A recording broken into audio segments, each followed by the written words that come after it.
तो लखनऊ अग्निकांड को लेकर अब यह सवाल उठ रहा है कि इस पूरे मामले में बड़े अधिकारियों तक कार्रवाई की आंच कब तक पहुंचेगी। लखनऊ अग्निकांड में 18 इंजीनियर पर कार्रवाई की सिफारिश की गई है और अवैध निर्माण के लिए दोषी अफसरों पर कार्रवाई की सिफारिश भी की गई है। एलडीए उपाध्यक्ष प्रथमेश कुमार ने शासन को रिपोर्ट भेजी है। 5 जोनल अफसर समेत 18 इंजीनियर्स के नाम भेजे गए हैं।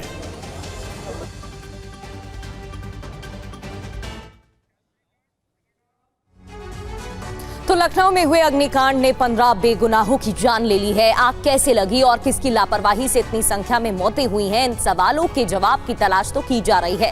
हादसे के तुरंत बाद सरकार ने एक्शन भी लिया है। और एक्शन लेते हुए लापरवाही के आरोप में बिल्डिंग मालिक समेत 4 अभियुक्तों को गिरफ्तार किया है। 4 ऑफिस सस्पेंड किए गए हैं और लोगों के खिलाफ जांच और कार्रवाई की सिफारिश भी की जा रही है। लेकिन क्या इस जांच के बाद असली गुनहगार पकड़े जाएंगे? सबसे बड़ा सवाल यही है।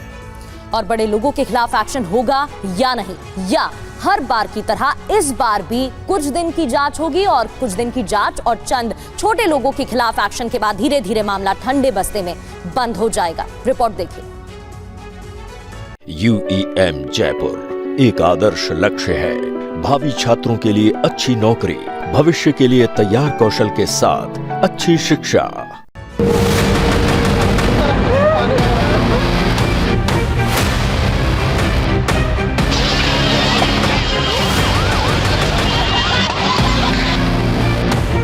जांच में जुटी हैं सुरक्षा एजेंसियां। SIT जांच कर रही है। FSL की टीम जांच कर रही है। हादसे वाली जगह से सबूत तलाश कर रही है। क्या इस जांच के बाद असली गुनहगारों को सजा मिलेगी? हादसे के बाद मौके पर पहुंचे सीएम, डिप्टी सीएम, रक्षा मंत्री सभी ने आश्वासन दिया है कि दोषियों के खिलाफ सख्त एक्शन होगा। लेकिन हर बार की तरह सवाल वही है, क्या बड़े लोगों के खिलाफ एक्शन होगा? भ्रष्टाचार के बड़े आरोप हैं, पूरा सिस्टम सवालों के घेरे में है। तो क्या ऐसे में यूपी की राजधानी में हुए इस भीषण अग्निकांड के असली दोषियों को सजा मिलेगी? क्या लाछागृह बनी इस बिल्डिंग के निर्माण और उसमें मानकों के अनुपालन की अनदेखी करने वाले बड़े अफसर दंडित किए जाएंगे? लखनऊ अग्निकांड को लेकर सीएम योगी की बैठकों का दौर जारी है।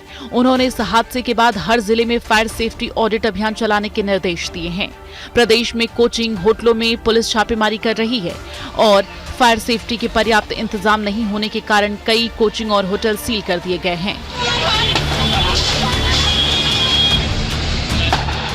इस बीच एलडीए उपाध्यक्ष प्रथमेश कुमार ने 5 जोनल अफसरों समेत 18 इंजीनियरों के नाम शासन को भेजे हैं और अवैध निर्माण का दोषी बताते हुए कार्रवाई की सिफारिश की है।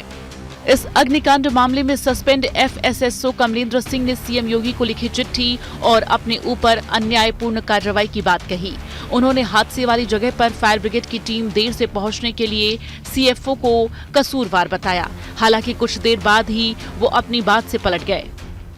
आग लगने के बाद दमकल प्रक्रिया में देरी और समन्वय की कमी CFO की सीधी लापरवाही को दर्शाती है। ये निवेदन है कि छोटे अधिकारियों जैसे मेरे विरुद्ध की गई कार्रवाई पर पुनर्विचार किया जाए। घटना की संपूर्ण जिम्मेदारी लखनऊ CFO पर की जाए। मैं जो है 15 व्यक्तियों के मरने से मैं व्यथित था और जो ये वायरल वीडियो हो रहा है वो किसी अन्य आदमी द्वारा मुझे भ्रमित करके वीडियो बनवाया गया है, जो इस वीडियो का खंडन करते हैं और मैं अपने उच्च अधिकारियों पर भरोसा करते हैं कि जो भी जांच होगी निष्पक्ष जांच होगी। समाजवादी पार्टी के अध्यक्ष अखिलेश यादव भी KGMO अस्पताल पहुंचे और अग्निकांड में घायल पीड़ितों से मिले।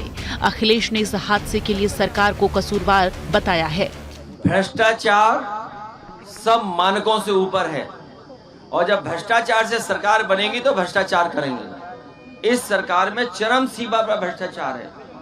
नक्शे जो पास हो रहे हैं, जो NOC मिल रही है, अगर जांच करेंगे तो आप बड़े पैमाने पर भारतीय जनता पार्टी के लोगों को दोषी पाएंगे। आप सरकार के लिए आसान तरीका यही है, बचने का तरीका ये कि SIT का गठन कर दो। SIT का गठन इसलिए कर रहे हैं कि जिससे बचा जा सके।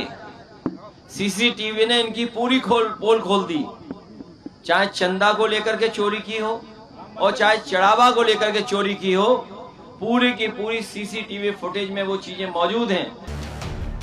अखिलेश के आरोपों का डिप्टी सीएम ब्रजेश पाठक ने जवाब दिया और मौतों पर राजनीति न करने की नसीहत दी। डिप्टी सीएम ने कहा, लखनऊ अग्निकांड अखिलेश सरकार की करतूतों का ही नतीजा है। लखनऊ की जो दुर्घटना है, अग्निकांड है, बहुत ही दुखद है। 15 लोगों की जाने के लिए और आप राजनीति कर रहे हैं, ये आप जानते हैं, ये आपके सरकार का ही भ्रष्टाचार का नमूना था। बिल्डिंग उम्मीद की जानी चाहिए जांच की आंच इस हादसे के असली गुनहगारों तक जांच पहुंचेगी और उन्हें सजा मिलेगी। Bureau report, TV9 Bharatvarsh.